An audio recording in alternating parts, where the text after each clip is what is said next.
여러분, 자본주의 하면 딱 떠오르는 사람, 바로 일론 머스크가 며칠 전 전 세계를 향해 충격적인 예언 하나를 던졌습니다.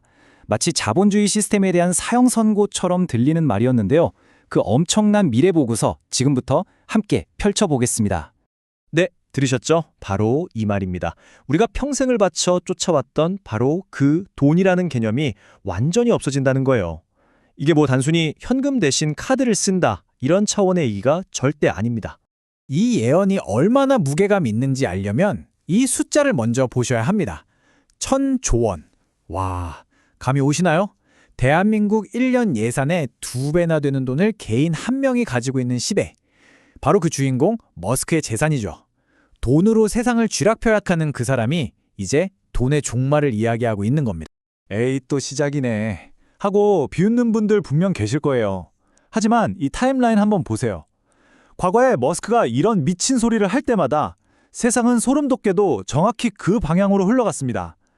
처음엔 다들 말도 안 된다고 하다가 5년 뒤엔 혁신이라고 불렀고 10년 뒤엔 그냥 상식이 되어버렸죠. 바로 이겁니다. 우리가 그의 말에 귀를 쫑긋 세모야 하는 이유가요. 자, 그럼 본격적으로 이번 예언의 내용을 한번 파고 들어가 보죠. 과거 그 어떤 발언보다도 훨씬 더 급진적이고 뭐랄까 파괴적인 이 예언, 대체 어디서 어떻게 나온 걸까요? 이 이야기가 나온 게 바로 얼마 전입니다. 인도의 억만장자죠. 니킬 카마스의 유튜브 채널에 머스크가 출연했는데 한 2시간 정도 대화를 나눴거든요. 근데 평소에 그 괴짜 같은 모습과는 다르게 아주 차분하고 또 확신에 찬 목소리로 이 폭탄 선언을 한 겁니다.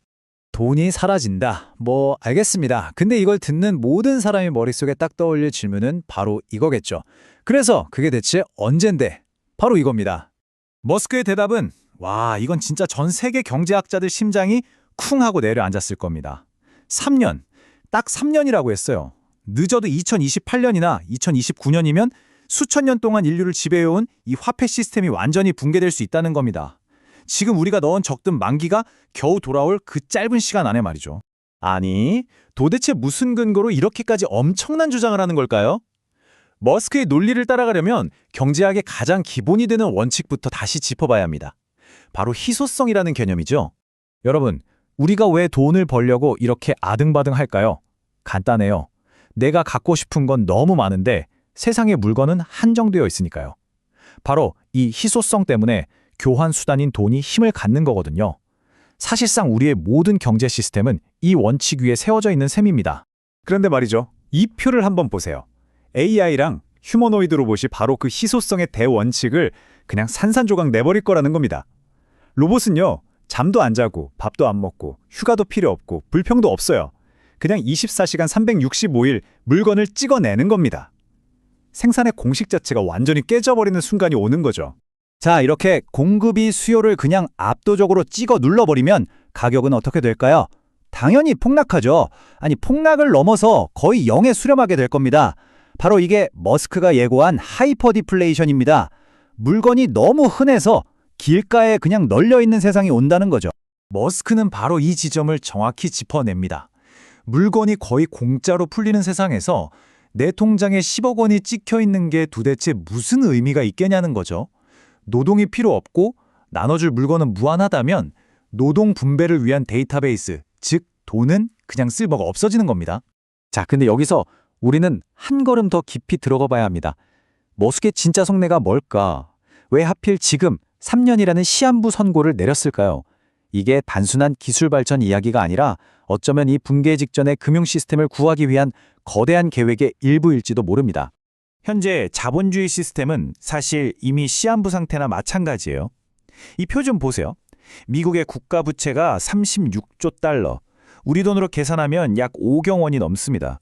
근데 더 충격적인 건 뭔지 아세요? 이 빚 때문에 내는 이자 있죠? 그 이자만으로 국방 예산을 넘어섰다는 사실입니다. 이건 뭐 이대로 가면 달러가 휴지 조각이 되는 건 시간 문제라는 얘기죠. 여기서 머스크가 진짜 기가 막힌 해법을 제시합니다. 바로 이 5단계 전략인데요. 빚을 갚아서 없애는 게 아니라 빚의 가치를 무의미하게 만들어버리는 거죠. 자, 1단계, 로봇이 하이퍼 디플레이션을 일으켜서 물가가 거의 0이 돼요. 그럼 2단계, 더 이상 금리를 올릴 필요가 없으니 금리가 0이나 마이너스로 합니다. 그러면 3단계, 정부의 이자 부담이 딱 멈추겠죠? 근데 4단계, 로봇 덕분에 경제 생산량은 폭발적으로 늘어납니다. 그럼 마지막 5단계, 이렇게 커진 경제 규모에 비하면 원래 있던 빚은 그냥 먼지처럼 작아져 버리는 겁니다. 이 거대한 리셋을 위해선 필연적으로 돈의 가치가 희석되어야만 하는 거죠. 그렇다면 돈이 사라진 그 빈자리는 대체 뭐가 채우게 될까요? 머스크는 아주 단호하게 말합니다. 바로 에너지라고요. 생각해보세요. 달러나 원화 같은 지금의 돈은 정부가 마음만 먹으면 막 찍어낼 수 있는, 어떻게 보면 믿음에 기반한 돈이잖아요. 하지만 에너지는요, 이건 물리법칙에 따라 실체가 있어야만 만들 수 있습니다. 절대 거짓말을 할 수가 없죠. 돈이 필요 없는 풍요로운 세상이라. 와, 말만 들으면 정말 유토피아 같죠. 하지만 빛이 강하면 그림자도 짙어지는 법입니다. 이 시나리오가 현실이 됐을 때 우리가 마주할 수 있는 두 가지 미래, 그 어두운 면도 우리가 똑바로 봐야 합니다. 첫째, 쓸모없는 계급의 등장입니다. 인간의 노동이 더는 필요 없어지면서 삶의 목적을 잃고 그냥 AI가 주는 걸 받아먹는 애완인간으로 전락할 수 있다는 거죠. 둘째, 이 과도기의 혼돈입니다. 3년이라는 짧은 시간 동안 준비가 안 된 대다수의 사람들은 그냥 하루아침에 파산할 수도 있습니다. 그리고 마지막 셋째, 만약 에너지가 곧 돈이라면 에너지를 생산하고 통제하는 소수가 세상을 지배하는 절대로 깨뜨릴 수 없는 새로운 신분제가 탄생할 수도 모릅니다. 이야기가 너무 암울해졌나요? 하지만 이렇게 그냥 공포에 떨고만 있을 순 없죠. 다행히 머스크가 이 격변의 시대에 우리가 어디에 집중해야 할지 그 힌트를 직접 남겼습니다. 머스크가 직접 언급한 세 가지 핵심 분야입니다. 바로 시스템 전체를 통제하는 두뇌, 즉 AI 기업들, 그리고 미래의 화폐를 찍어내는 혈액인 에너지 기업들, 마지막으로 실제 세상에서 가치를 만들어내는 몸통, 바로 로봇 기업들이죠. 그리고 마지막으로 머스크가 정말 뼈 있는 조언을 하나 남겼습니다. 나는 투자를 찾지 않는다. 그저 무언가를 만들거나 구축하려 할 뿐이다. 이게 무슨 뜻일까요? 미래에는 돈을 굴려서 돈을 버는 금융자본가들은 설 자리가 없어진다는 거예요. 왜냐? 돈 자체가 의미 없어지니까요. 오직 로봇이 할 수 없는 창의적인 무언가, 진짜 새로운 가치를 만들어내는 사람만이 살아남을 수 있다는 아주 중요한 메시지입니다. 자, 3년 뒤 어느 날 아침, 여러분이 잠에서 깼을 때 지갑 속에 있는 그 돈은 과연 어떤 의미를 가지고 있을까요? 세상을 여는 열쇠일까요? 아니면 박물관에나 가야 볼 수 있는 유물이 되어 있을까요? 변화를 외면하는 사람에겐 미래는 재앙이겠지만 눈을 똑바로 뜨고 대비하는 사람에겐 엄청난 기회가 될 겁니다. 판단은 이제 여러분의 몫입니다.